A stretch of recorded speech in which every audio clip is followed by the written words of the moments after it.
If my rattle-trap Ford puts a crick in your back, but you feel like you're riding in a Cadillac, then baby, that'll be love. Yeah, baby, that'll be love. If you think you hear the birds are singing up in the trees and there's a 30-mile wind, but you don't feel the breeze, then baby, that'll be love. Yeah, baby, that'll be love. If things keep going the way that they are, we'll be honeymooning in my rattle-trap car. That's just the way that...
Before, but the pavement always stayed beneath my feet before. All at once am I several stories high, knowing I'm on the street where you live. Are there lilac trees in the heart of town?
Well, here we are again on another Tuesday evening. Welcome to Mia's world. Welcome to my world and yours.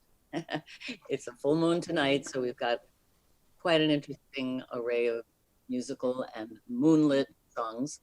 And I have a fabulous guest tonight. I'm very, very thrilled to have John Weber. So welcome, John Weber. Thank you, Mia. Welcome. Happy to be here. And in your rose pink salmon peach color, it's extraordinary. In Great some contrast in with the some black. lights, it looks like Campbell's tomato soup red or orange. Vermilion. Vermilion, great color in the watercolor palette. Well, many of you know that I play a music medley based on who was born today, either an event that was happening December 29th or a composer or performer born on the 29th of December, no matter what decade or century. And I also incorporate my guests' favorite picks. So here's what you heard. First of all, my theme song, Moonlight in Vermont, very apropos. Big full moon, big full cold moon tonight in December. Did you see it, John? Yes, it was outside my window until about an hour ago. I was hoping it would hang around. Well, it may be hanging around later on, or maybe tomorrow. I think it's supposed to be for 2 nights, two special full cold moon nights. I don't know. Yeah. I have to do an astronomy fact check. But so Moonlight Vermont, you are one of only two people who told me that it was based on a haiku, which is extraordinary. And Carl Sustor, I just love the Stan Getz version. And later we'll hear the John Weber version. But here's what we heard. We heard John Weber's playing It's Only a Paper Moon. I love that song, Harold Arlen. Then John Weber picked, did you pick Joe Lovano? No. Joe Lovano and Danilo Perez both born today. Danilo Perez, pianist 1966, Joe Lovano, saxophonist 1952. That was Donna Lee. Michel Petrucciani, jazz pianist, also born today in 1962 with a tune called Brazilian Like. And I don't know if he composed that. I have to check on that. That was Steve Gadd on drums, Anthony Jackson bass. Then this was a John Weber pick. Bach and Pablo Casal's birthday today in 1876. So that was Cello Suite number 1 in G Prelude. And in honor of Pablo Casals, I think you have a mug, John. Did you I have do. I wonder if you can see it.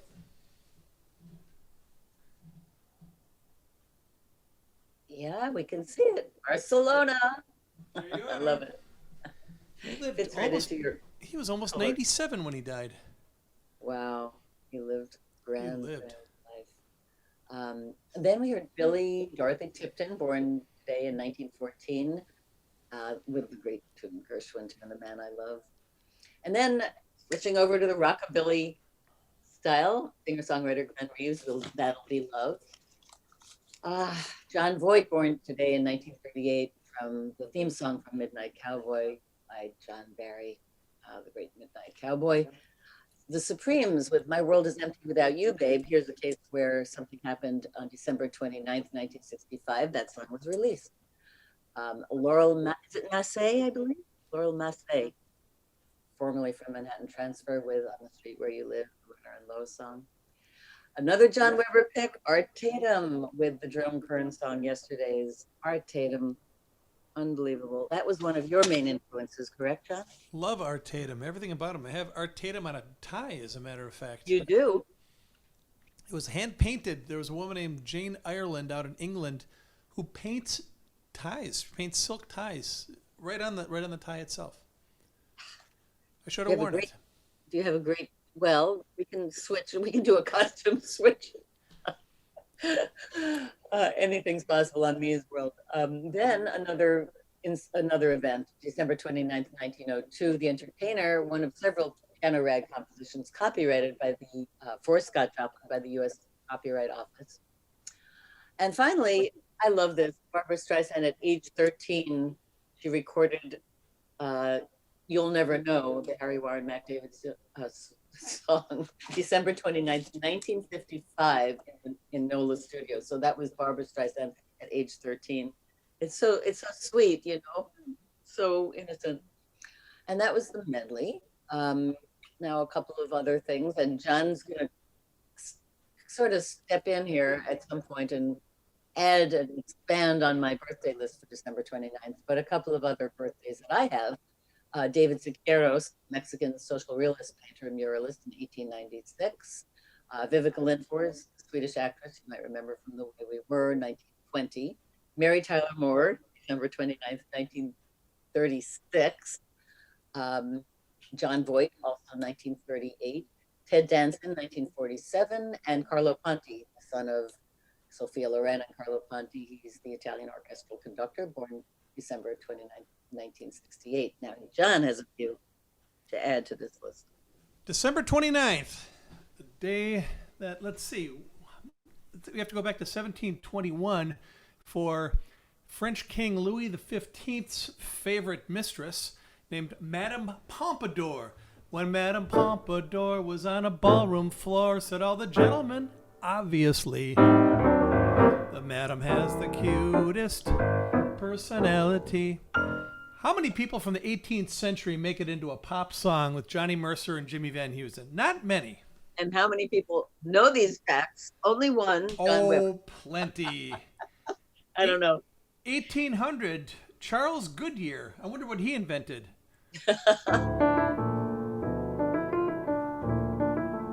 Vulcanization process for rubber.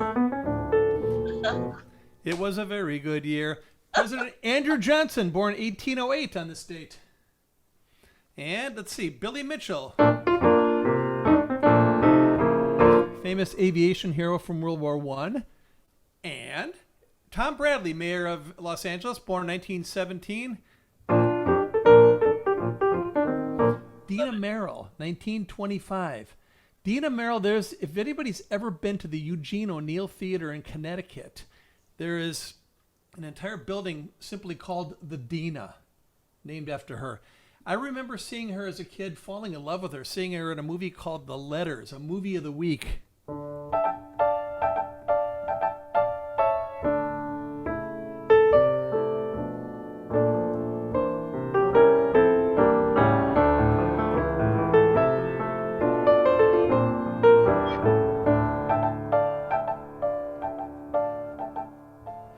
Beautiful. Pete Rugolo wrote that, and I don't know what it's doing on the Rolodex after 47 years, but there it is.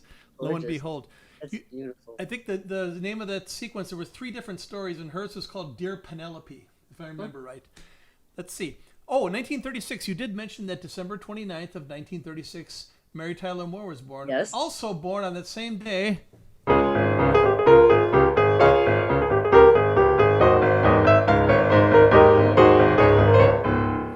Ray Nitschke for the Green Bay Packers, number 66, greatest middle linebacker they ever had. Born the same day as Mary Tyler Moore. I don't know if he ever appeared as a guest on that show. He should have at some point. He should have. The woman who introduced this song, born exactly 1 year before Ted Danson, she was born in 1946 on this date, December 29th, recorded this song for the first time.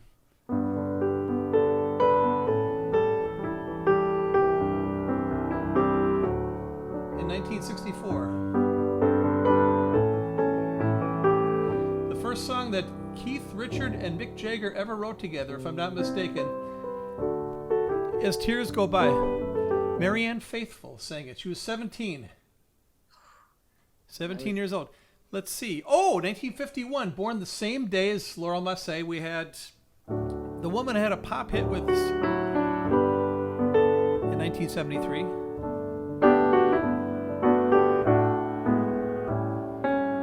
Yvonne Elliman.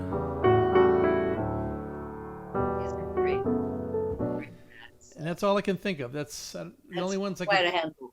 I love it. I love hearing stuff that I don't know. And me too. You dredge these things up out of your radiant brain. And speaking of your brain, we've talked about this, but I have to just say it again because it's really more enlightening now that I know you better. The anagram of John Daniel Webber, Jewel on Rain Bed. And you illuminate our lives with your music and your personality. And Neon Jewel Braid. I mean, how great is that? It's you, John. Okay, a few facts of historical facts that happened on December 29th. 1911, Sun Yat-sen elected as first president of the Republic of China. China's always in the news now. 1957, Steve Lawrence and Igor May were wed in Las Vegas. In 1862, the bowling ball was invented. Do you bowl? No, I haven't bowled since I was about 14 because it hurts my fingers. Oh, no good. No good Are for the you a pianist. 2-finger or 3-finger bowler? 3. What's the highest score you ever got?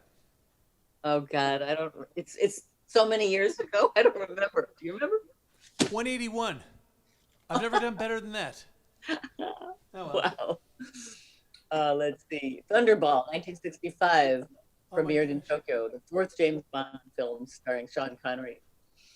And in 1972, Life magazine ceased publication. And 1989, Jane Pauley said goodbye to the Today Show on NBC.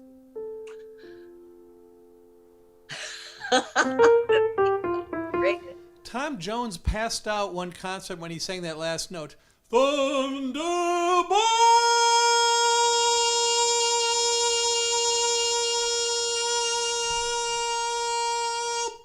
And he passed out on stage. They thought he was Really? dead. No. Hope I didn't Really? break any speakers. Sound barriers? Yeah, well, Oh my goodness. Let's see. Today's holidays. It's National Pepper Pot Day. It's National Hero Day, and it's TikTok Day. The year is TikToking away, not the social media TikTok. All right, and finally, before we go to the pithy meat and potatoes of this show, or for vegetarians, the cauliflower of the show, here's the rhyming news of the week. Meghan and Harry again. You'd better count to 10. Deals multi-million. Promote goodwillion. I think I'll go back to 10. They've hooked up with Spotify to podcast royally. Why? And Netflix too. Cheerio and woo. I think I'll go eat some pie. Celebs are still weighing in, much to my chagrin. Should we rejoice their political voice and their Hollywood spin? Just cause he paid his dues, does that excuse Tom Cruise for his angry rant, which did not enchant his film crew? Headline news. He stood up for the cause of social distancing laws. A Christmas pout? More like a shout, exposing his feline claws. Some of his Hollywood friends backed him up to make amends for his snarky snit and tantrum fit through a COVID wide-angle lens. If China's a major threat, we'll now place a bet on which of the guys slept with spies. Does Swalwell feel any regret? Will Biden ever reveal how does he really feel about Hunter's role? What was his goal? Just what is the deal? The Hunter story's rocky, and Press Secretary Jen Psaki will not discuss the muss and the fuss. Hey, I'm only a disc jockey. Was the election a fraud? Half the country won't applaud. The voter mess, maybe more is less. The system is quite flawed. Will Georgia have a fair race? Will there still be a trace that can't be denied? What's not verified? What's missing? A touch of grace. The London lockout news has England singing the blues. Regardless of class, they're leaving en masse. What are the COVID clues? With a new British COVID strain, Cuomo's starting to complain. He says, hey man, I want a ban on flights. Is that loss or gain? A new virus mutation sparked a travel ban for the nation at Christmas time, not quite sublime, so the Brits were off on vacation. All this hoopla about Dr. Jill, pundits can't keep still. No medical degree, it's a PhD. She can't prescribe a pill. It's National TikTok Day, so calculate away. The vaccine's out, so do not pout. So where is my Chardonnay? I'll drink to that. Me too. Well, now in the house, the great John Weber. I am so thrilled to have you here. John, you're a pianist, a composer, a storyteller, a raconteur, a radio host. Where do we begin? I like That's the first line. Where do we begin? exactly. I like to go back in time to childhood, where it all started, really. And you started a radio show, I think. John Weber, attorney. Oh, that was a television show, a fictitious, TV show. My imaginary TV. Some kids have an imaginary friend. I had an imaginary TV show called John Weber, Attorney at Law.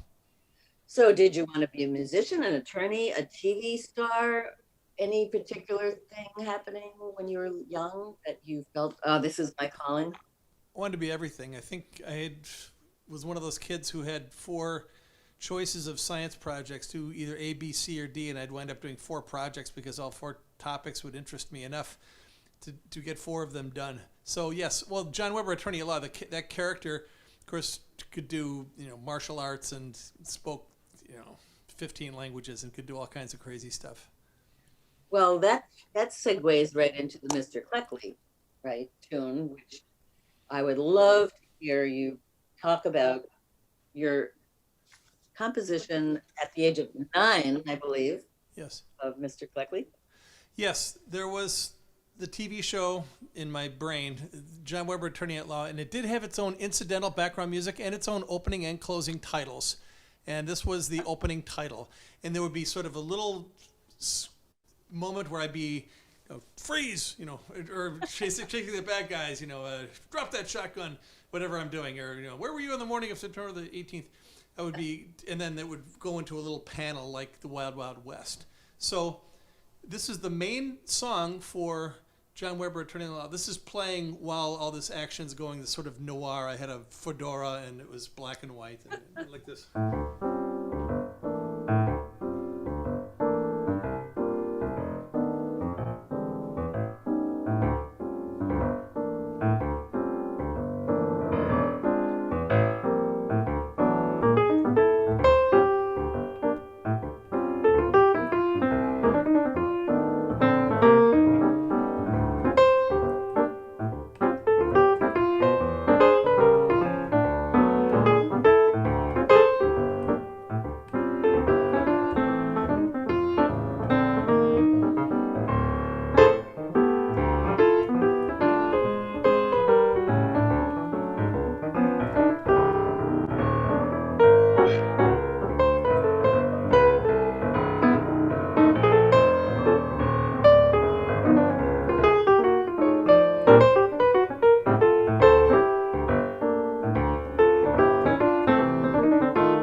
Beautiful.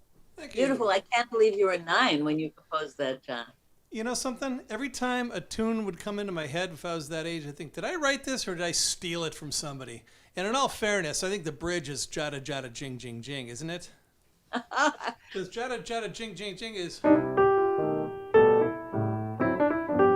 I just did the Billy Strayhorn variation of that, which is totally cheating and totally a copy and a lift. But what can I say? I'm 9. Still takes a pretty complex brain to put that together, borrowing or not. It's pretty incredible. And talk about complex. That was from an album you did called Simple Complex, correct? That's exactly right. I did an album in 2003 called Simple Complex, and I had. And here's a couple of amazing review quotes from that album. You feel like you've wandered into some kind of high-octane salon, overhearing eloquently woven strands of musical conversation. Steve Nash said that about you. And also, one reviewer said, I love this quote, your fingers move so quickly, it seemed you could play and pick up a cocktail at the same time. So I love that. Well, John, you have accompanied so many people, Melissa Mulder, Nicholas King, you've collaborated, you've performed with Dick Hyman, Wynton Marsalis. I wondered if you prefer sitting and just composing solo and playing solo or collaborating, or is there a preference that you have? That's a tough one. That's sort of the question I would pose to my mother once in a while. I'd say, Mom, which one, it's 7 kids. Mom, which one of us do you love the most? She'd say, whoever needs it most right now. Ah, So if I happen to be in a situation where I'm playing in a big band, or I'm playing with another person, or maybe in a trio, or maybe in a quintet or something, that's the one that I'm having the most fun with, that moment. So if I am playing for a vocalist, and every once in a while a spontaneous vocal session or a duet will happen. In other words, I can remember a time when I'm playing a gig and Bobby McFerrin wanders in, and he ends up sitting on the piano bench, and he says, okay, do you know what Stravinsky's, just kidding. And then he sits there and sings with me for an hour and a half or 2 hours. And this happened one night stop me if I've told you this before, but one night I was playing a gig in Chicago, and I'm going like this. Soft Winds by Fletcher Henderson. And I can see 100 feet away a guy is going like this. And he's saying, who's playing the piano? Who's playing the piano? Who's playing the piano? And it looked from that distance, he had this long African robe, and it looked like Eddie Murphy on Saturday Night Live doing yeah. Stevie Wonder. And I looked close, I thought, oh God, Stevie Wonder. No. What do you Really? do? Who's playing the piano? He's saying, who's playing the piano? So I stopped the song, or finished the song, and wandered over, and I said, Stevie, I presume to call him by his first name, Stevie, my name's John Weber, I'm playing the piano. Because Soft Winds, you're playing it in F. It's Fletcher Henderson, you're doing the Count Basie version. He knew all about it, and I said, do you got a couple of minutes? Can I buy you a drink? Sure. And he came over, and he sat. I said, what do you want to hear? He says, Amos Behavin'. I said, written by a guy whose birthday is 8 days later than you. Really? I said, yeah, his birthday is the 21st of May. He's born in Passaic, New Jersey, 1904. You were born on the 13th of May of 1950 in Saginaw. I said, does that wig you out when you just, people who just met you know all kinds of stuff about you? Because, nature of the beast, what are you going to do? So I played that for him, and maybe 3-4 other songs, and I said, do you feel like playing? Sure. He gets up, he plays Knocks Me Off My Feet from Songs in the Key of Life, and everybody's on their 1996 cell phone saying, Stevie Wonder's in the lounge. And I guess he does this a lot. He wanders into somebody's gig. And just starts. Because this went on for, then he played Just Call to Say I Love You. He did Overjoyed. He did Send One Your Love. And he's doing Golden Lady. He says, John, where are you? I said, come over here. Yeah. And I sat on the bench with him. We did Golden Lady and played for the next 4.5 hours. Wow. Because he does that. Well, the spontaneous collaboration is a thing of beauty, right? It's incredible. It is. But to answer your question originally, do I like playing by myself or with somebody else? It's anytime I'm sitting at a piano, I get that feeling that, I don't know, it's like you're lost, but you're right where you want to be. That's a beautiful way of putting it. Just fall Creative into it. process. That's a show, an entire show that we should do separately. Because where does that creative process start? Where does it begin? Why does it begin? Where does the inspiration come from? I'm going to write all those down. Those are good questions. Well, I know this is a special full moon tonight, and we have a few selections of moon songs. We were talking about the moon and songs about the moon, and so I'd love to hear you play a couple of moon songs, Don. Where should we start? Anywhere you wish. How about, let's hear Moonlight in Vermont. Let's start with Moonlight that. in Vermont. Yes. What key? Give me a number between 0 and 7. 2 2. Flats or sharps? flats. 2 flats.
absolutely beautiful. What is it about composing a song? It's not, you know, how onomatopoeia is like, it sounds like what it is, but with music, is there a word for it sounds like what the song is about? Even without the lyrics, it sounds like Moonlight and it sounds like Vermont. Why is that? What is it? The chords, rhythm? What is that? I guess it was the perfect title for that song, for that melody, because I think you're right. In fact, Norman Rockwell, who painted a lot of his best, most famous works in Vermont, loved that song. So, Really? and there's something visceral, something that really does connect with that place. It does. You can visualize, you know, the 802 area code and the snow trails and the Snowflakes coming and nature and Ben and Jerry's and it's I don't true. know. The most expensive item on the Ben and Jerry's menu, by the way, is something called the Vermonster, which I think is 40 scoops of ice cream. If you eat one, you can get it for free. So there you go. To ruin that moment. 802 area code. Like the musicians union. Yeah, the 802. You know, how about that? Oh, that's interesting. It's Is it? interesting. They should have had that local 802. They're the 14th state, 1791, right? Wow. So they should have had the headquarters for musicians. It's not too late. Have to write to the governor of Vermont. Well, let's try another song, John. I know you said you have some stories about the Moon Song, the 1932 song. Oh yeah, Moonsong. Did in fact Kate Smith introduce that? I'm almost positive she did, from something called "Hello Everybody." It was written by Arthur Johnston and Sam Coslow, who teamed up to write music between 1930 and 1934. They did maybe 20 hits, at least 20 hits for Bing Crosby. I believe the first song they wrote together in 1930 was "Cocktails for Two," and the last song they wrote together was "My Old Flame," which was sung by Mae West and Belle of the 90s, and that was a story unto itself. She wanted the Ellington Band to play behind her, and the studio said, "Oh no, sorry, black band, white singer, can't do it." And she walked. She did? And they bent to her will, thank God. So cooler heads and smarter heads prevailed. So, but they did a whole bunch of songs, including Moon Song, which is from 1932. And give me a key for this one. 4. 4, flats or sharps? Sharps. Okay.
Moon Song.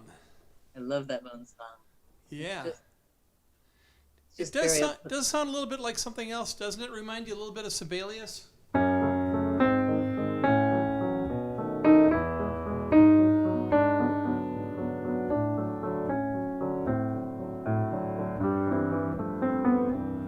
It's 1905 Valse Triste.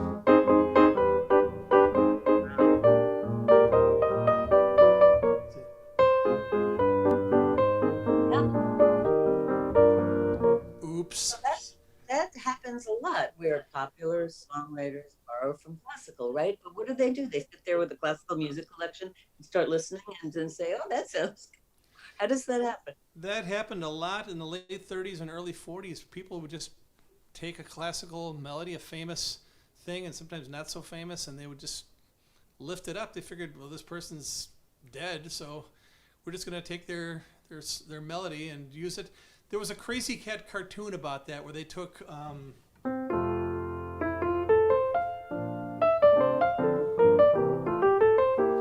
Robert Schumann, Traumerei, and Right. they had the devil came up to this crazy cat who was trying to write a song, and he had writer's block, and he goes, "Sing the cha-cha melody. So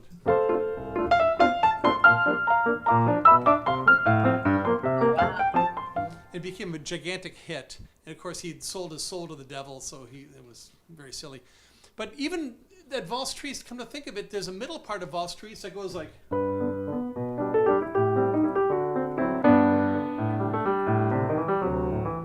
And that became the bridge of another song called These Are the Things I Love. The bridge went.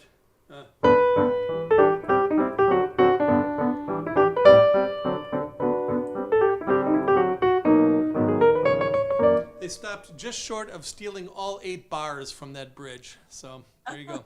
To apparently. Well, I guess also many listeners don't know that classical stuff. So they may not even know it like you do, and certain classical musicians know, but I guess a lot of people wouldn't necessarily know it, right? Every once in a while, somebody embraces it. Matty Malnack and Frank Lesser did in 1939, I want to say. They wrote a song, I was a cad, my ways were bad, I didn't know how much talent I had, then I wrote the minuet in G, how's it go, let me see, yes I wrote the minuet in G, and my mother's very proud of me. And Beethoven helped me pick the key. So they embraced it. Embraceable you. Embraceable you. That's right. 1930. Ginger Rogers from Girl Crazy. Oh, another great tune. How about one of yours, Stardust on the Moon, from your jazz wagon? Oh, thank you for asking. Yeah, that's Emery Deutsch and Jimmy Rogan. They wrote this in 1937. It was performed by a group called the Clambake Seven, which was Tommy Dorsey's little version of the big band. He had Davy Tuff and Joe Bushkin and some other fantastic musicians in the band. And it goes something like this.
Lovely Stardust on the Moon. Stardust on the Moon. Edith Wright on the vocals, if I'm not mistaken. Now, I cannot corroborate that, but I'll just trust that you know it all. She was terrific. She was a contralto. It's a beautiful tune. Do you know of any, we didn't plan this, but any Brazilian tunes based on the moon that come to mind? Or I can't think of any, but I'm sure there are. I'll have to do some quick research on that. You got me. You know, John, I wanted to talk to you about improvisation because I know you've said, I believe you said that everybody's got some kind of improv in their soul. And do you really think that's true? Like more so with kids than adults, or just everybody's got that gene of improvisation? I think kids probably have less stress on them and probably more inhibition in terms of being creative because they have the advantage of not being grown up yet and having to deal with grown up stuff. So yeah, I would say that when I was a kid, I was probably at the time of my life when there was maximum fun and minimum responsibility. There was just more free time to be creative and to generate a body of work. So yeah. But your But part of it is your family, your parents rather, I guess, were supportive of you becoming a musician. I think my parents just let me do it. They sort of let me, since I didn't have any lessons, I just would go off and practice for 5 or 6 hours just because it was fun. It was trial and error. It was saying, okay, that works. That doesn't work as well. That kind of works. Ah, that works. Ah, that works. And just one at a time, I'd figure out, I'd piece together the chords. Chromaticism. You kind of learn that chromaticism just by trying stuff out because you go just... You start to figure, oh, this... And pretty soon, as your hands get bigger, you begin to be able to cover more territory. So, I guess that's where it started, I suppose. I don't remember. I wish I'd chronicled the events at the time, but I think that's how it happened. Journal at the age of 9, right? I think I was so focused and so lost in the thing that I didn't bother to write it down, but that's sort of how I remember it happening. Well, it's very unusual, I think, for a child or any age to focus on practicing for hours at a time. That's not typical for children. There are kids who must have had the passion early. Yeah, there are kids who just gravitate toward it. In fact, Julian Lage, there was a tremendous movie made about his life, a short movie called Jules at 8. Have we ever talked about this? I'm trying to remember if we... No. Who is that? Julian Lage, a guitarist and composer. He was born 1987 on Christmas Day. And when he was 4, he begged his parents for a guitar. He says, I just want a guitar. I want to play guitar. He took a yardstick and he drew frets on the yardstick so he could play, pretend he was playing. And lo and behold, on his birthday, his 5th birthday, he said, hey, Jules, I think Santa brought something for you. Really? Goes up in his room, there's a guitar. And they sort of peeked in 10 minutes later to see, and he's going...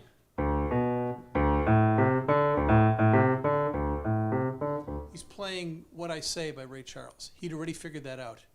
And so the movie starts when he's 8 years old. And he's watching cartoons with the guitar behind his neck going, playing some insanely complex stuff for an 8-year-old, already kind of operating on a grown-up level. And the interviewer is saying, hey, Jules, what are you listening to these days? West Montgomery, mostly. Some Coltrane. So...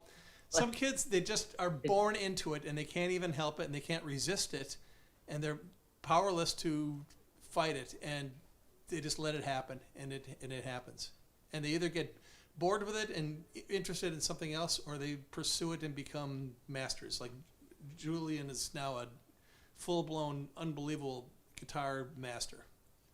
Wow, that's a great story.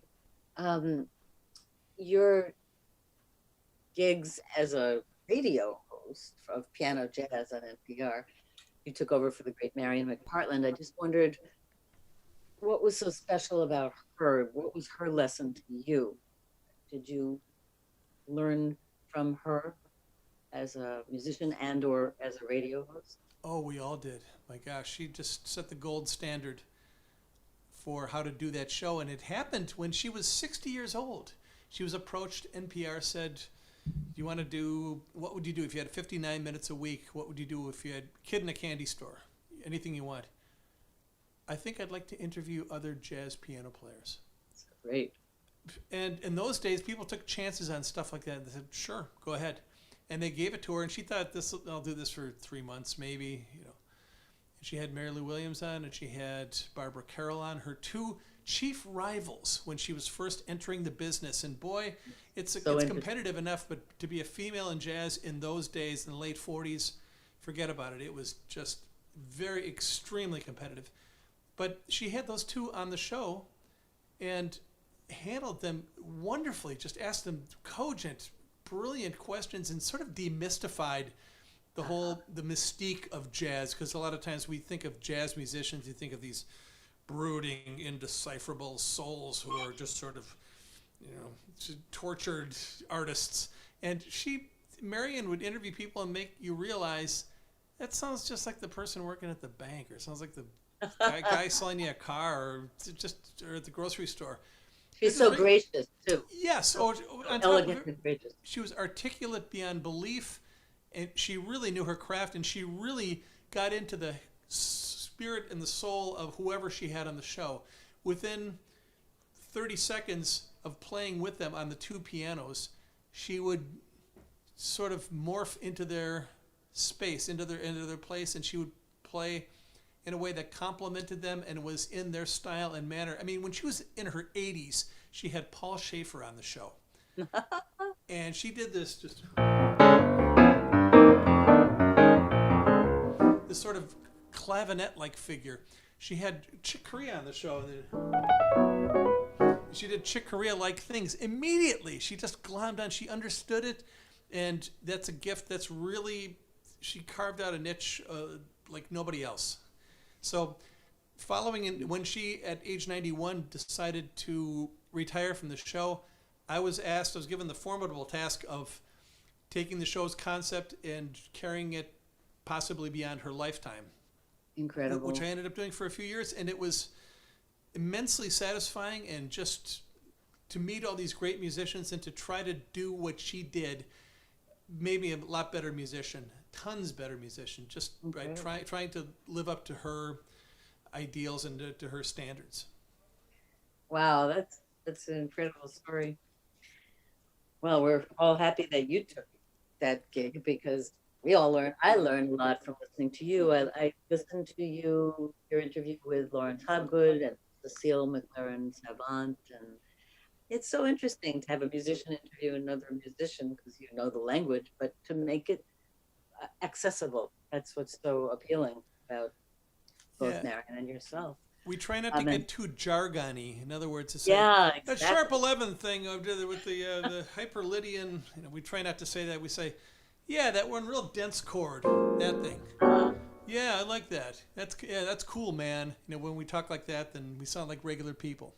That's right. But not scary regular people. Yeah, it's wonderful to hear you play and talk and just explain things on a normal level for all of us. How about Dancing on the Moon? Dancing on the Moon by Murray Mencher. Dancing on the Moon. The great cartoon. Oh my gosh, I saw this when I was a kid. Dancing on the Moon came out in 1936, and there was a rocket that was going to blast off to the moon, and all the animals, like Noah's Ark, kind of lined up 2 by 2, and they're going to go up and dance where the gravity is really light, and the giraffes and the hippopotami and the elephants and the rhinoceroses. And everybody was getting on the rocket, and the cat was waiting, the male cat was waiting for his girlfriend to show up, or his fiance to show up, and she was late, and she's just like, sorry, I'm gonna, and the rocket blasted off without her. And he's really lonely on the moon, and meanwhile they're playing the song while they're showing the giraffes dancing, and they're like wrapping their necks around each other, and they're playing this song, went like this.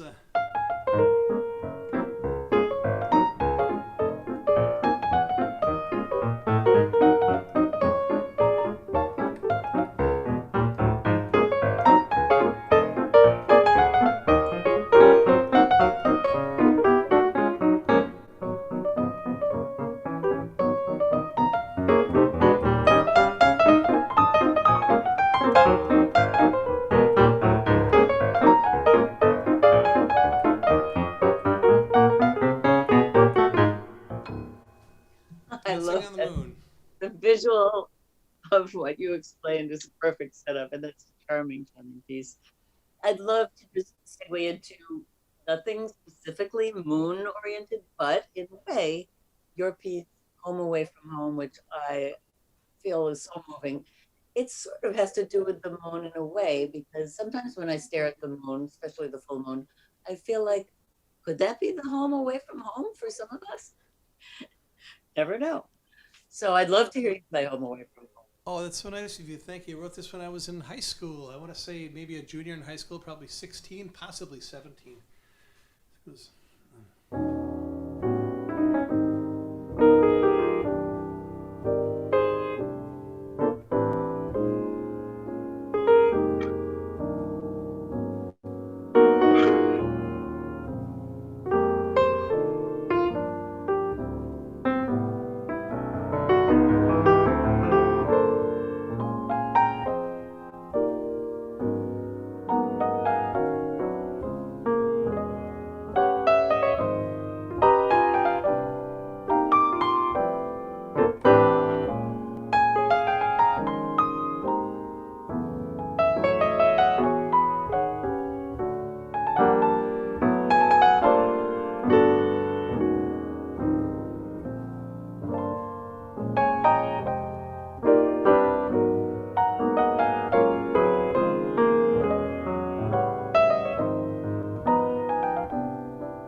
like the ethereal and the grounded, the contrast between that delicate sound and more earthy sound, just like the moon.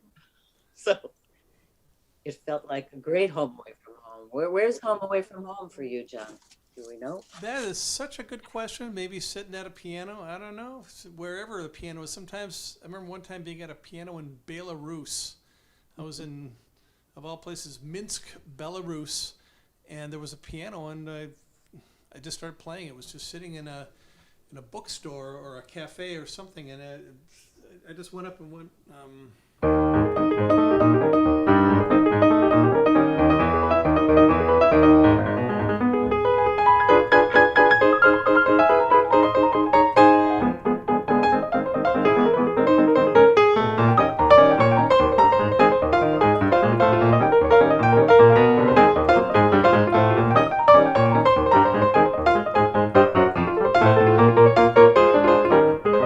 Just for fun, I just started playing that, and a guy wanders up. He says, "The make-believe rag."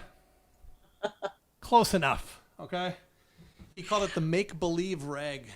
Well, it sounds like you take yourself and your music wherever you go, and people can hear you everywhere in the world and feel like they're home.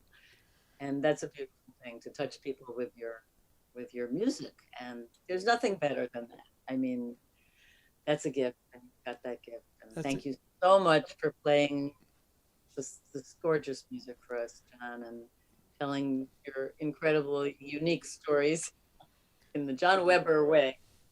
It's very kind of you. Thank you so much for that. Thank you for being on Mia's World. And we could talk for hours about many, many things, including the moon and creativity.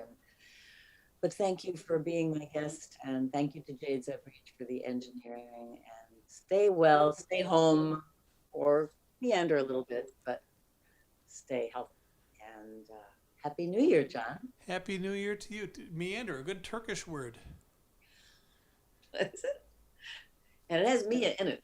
So has Mia. Oh my gosh, I never even noticed that. You're good. I just thought of it. You're a lyricist, so you hear that stuff. I didn't even notice that. Wow, that's good. You're a wordsmith. Well, thank you. You want to play us out? You can play a bit of Moon River or something. And we'll my gosh. Academy Award winner 1961. Good year. Thank you very much. What key for Moon River? Number 0 to 7.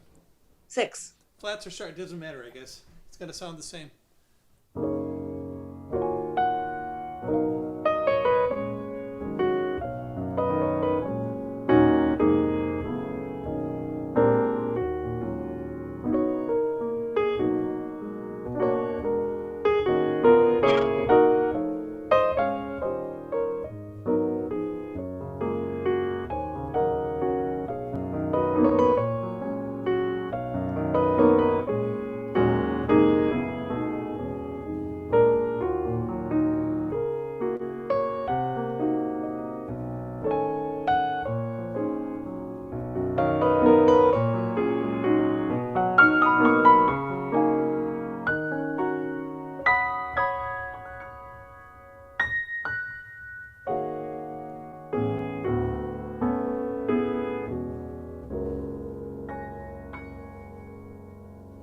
Thank you.